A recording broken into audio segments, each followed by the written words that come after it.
বিসমিল্লাহির রহমানির রহিম। প্রিয় দেশবাসী, আসসালামু আলাইকুম। আজকে বাংলাদেশের দুটি ঘটনা খুবই গুরুত্বপূর্ণ আকারে আমাদের সামনে হাজির হয়েছে। বিশেষ করে জুলাই গণহত্যার বিচারের রায় নির্ধারণ এবং প্রধান উপদেষ্টার গণভোট নিয়ে ভাষণ, দুটি বিষয় নিয়ে বেশ কয়েকদিন যাবৎ জনগণ উদ্বিগ্ন ছিল। বিশেষ করে রায়কে কেন্দ্র করে আওয়ামী লীগের গোটা দেশব্যাপী একটি নৈরাজ্য সৃষ্টির পায়তারা, যেটাকে আপনি দেশবাসী একটা অস্থির অবস্থানে চলে গিয়েছিল। দেশবাসীকে আতঙ্কিত করার একটা প্রক্রিয়া শুরু হয়েছিল। বিভিন্ন কারণে আওয়ামী লীগ আপা আসবে এই ধরনের কথা বলে দেশবাসীকে বিভ্রান্ত করার চেষ্টা করেছিল। আমরা দেখতে পেলাম যে আন্তর্জাতিক অপরাধ ট্রাইব্যুনাল বিগত গণঅভ্যুত্থানে যে 2000 মানুষকে হত্যা করা হয়েছে অথবা 1400 মানুষকে হত্যা করা হয়েছে, এই গণহত্যার একটা বিচার শেষ করে এনেছেন। সবচেয়ে গুরুত্বপূর্ণ ইস্যু হলো যে শেখ হাসিনা এবং তৎকালীন স্বরাষ্ট্রমন্ত্রী আসাদুজ্জামান খান কামাল এবং তৎকালীন আইজিপি আবদুল্লাহ আল মামুনের বিরুদ্ধে একটা রায় ডেট ঘোষণা করা হয়েছে আগামী 17 নভেম্বর।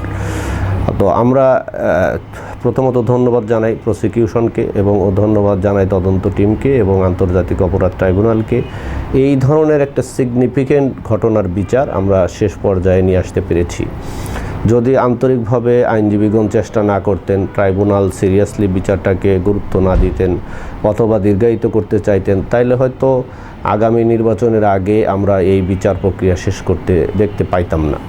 তো যেহেতু সবাই আন্তরিকভাবে চেষ্টা করছেন, সেই হিসাবে একটা ভালো বিচার আমরা ইনশাল্লাহ আশা করি দেখতে পাবো আগামী 17 তারিখে।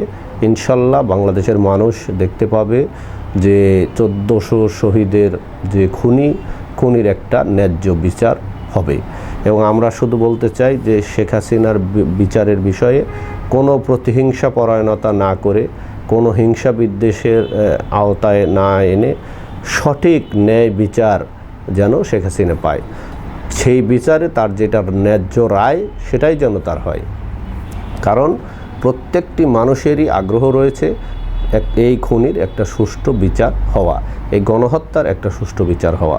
আন্তর্জাতিক অপরাধ ট্রাইব্যুনাল এই বিচারটাকে শেষ করে এনে জাতিকে একটা বিচারহীনতার যে প্রক্রিয়া, রাজনৈতিকভাবে বিচার বিভাগকে প্রভাবিত করার যে প্রক্রিয়া, রাজনৈতিক বিচার বিভাগকে কেন্দ্র করে ব্যবহার করে রাজনৈতিক হত্যাকাণ্ড ঘটানোর মতো যে প্রক্রিয়া বিগত দীর্ঘ সময় ধরে চলছে, সেখান থেকে যেন বিচার বিভাগকে বের করে আনা যায়।